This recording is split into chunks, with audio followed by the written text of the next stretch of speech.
రేవంత్ రెడ్డి గారు ప్రజాపాలన అంటూ ఇక్కడ ప్రస్తుతం రౌడీల పాలన నడుస్తూ ఉన్నట్టుగా చాలా స్పష్టంగా అర్థమవుతుంది.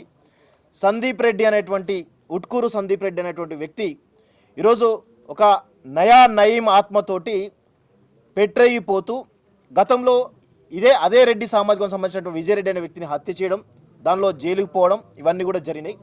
ప్రస్తుతం 2 రోజుల క్రితం యాదగిరి యాదవ్ను ఎవరైతే ఉన్నారో నామినేషన్ వాళ్ళ వైఫ్తో వేపిస్తా అనుకుంటున్న సమయంలో ఆయనను కిడ్నాప్ చేసి చాలా నీచంగా దారుణంగా మద్యంలో మూత్రాన్ని పోయించి ఆ మూత్రాన్ని తాగిపించిన ఘటన నాకు తెలిసి ఎప్పుడో గతంలో నిజాం కాలంలో జరిగినటువంటి సందర్భాన్ని మళ్ళీ ఇప్పుడు చూస్తూ ఉన్నాం మనం.